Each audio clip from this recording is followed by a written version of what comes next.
Nai, nai, nai, nai, nai, nai, nai. Nai, nai, nai, nai, nai, nai, nai, nai, nai, nai, nai, nai, nai,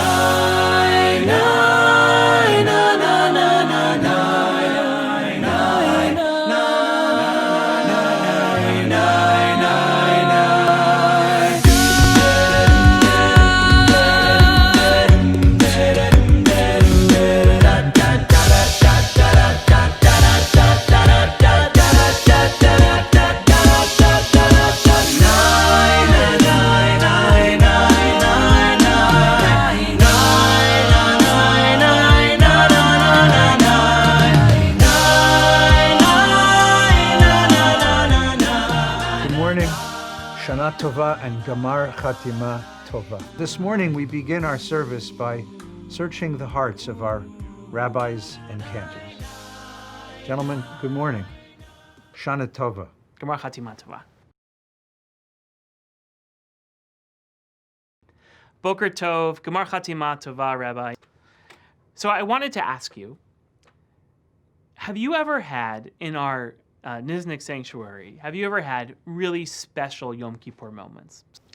Yeah, the irony is that as hard as we work to prepare for the service, to write the sermons and prepare the teaching and prepare the liturgy, the two moments that were most memorable were completely spontaneous. It was one year when Nina and I were having great tension the week before the holiday. The week before the holiday in a rabbi's house is not a place you want to be. And especially that last day, the kids were coming over. My family was coming over to have the last meal. We're trying to get the dishes on the table and the meal ready. And we just lost it. We were shouting at each other. And I come to synagogue for Kol Nidre. And my heart is still in that argument. And I realized you can't pray that way. And I need to apologize. But I'm standing on the bima in my robe. So I said to the congregation, we've come today to make amends with God, but before we do that, we have to make amends with each other. So I want you to stand up, and I want you to turn to the people you came with today, and I want you to make amends. I want you to say you're sorry for the things said and the things unsaid, for the words that should have been said. And I want you to turn to those people and open yourself to one another. And I turned to my wife. And the holiday began with an open heart. That was one moment. And the other moment was one year. It was late in the afternoon. There was still so many people in shul. And I was feeling the energy flagging, my own and theirs too. I remembered that in the shul when I was a kid, it was a traditional conservative synagogue, and there was a Kohen, Mr. Katz, who was 500 years old and spoke languages that are still not spoken on this planet anymore. And Katz would come up and they would wash his feet, the Levim would wash his feet, and he would do the traditional duchening, the traditional blessing. I remember how powerful that was. My father would grab me and shove me under his talus, because the tradition was that if you looked at him, you'd go blind. And I said to the congregation, you all deserve a blessing. So stand up. Stand up. This was totally spontaneous. I said, stand up. I told them the story of Mr. Katz. I said, put your talus around the people you're with. And if you're by yourself, move over and put your talus around somebody. And people did it. They got up and they put their talesim around each other. And I recited the blessing, and I simply said, now, repeat after me. Yivarechecha. And there's this moment of silence, and then 1,800 voices shout back, Yivarechecha Adonai. And we blessed each other. And that was the end of the service. And we went out of that service lifted up. You see, it wasn't the words in the prayer book, and it wasn't any of the words that I had prepared in those long sermons. It was just a moment of the heart opening up. Those are the moments I remember. Listen, it's been 6 months since we all went on lockdown or quarantine or safer at home. That's 6 months where families really haven't been together, where grandparents haven't had a chance to hug grandkids, where folks aren't maybe eating together. There's been so much that's been canceled, from prom to to funerals that have been made really, kind of strange, to weddings that have been moved off, to bar mitzvahs that have been postponed. So much around us seems so chaotic. And yet in all this time, you keep calling us. You keep asking everyone how they are through hundreds of phone calls, emails, meetings. You keep checking in on everyone else. So on this Yom Kippur, I want to ask that question. How are you? I became a rabbi partly because I love Torah.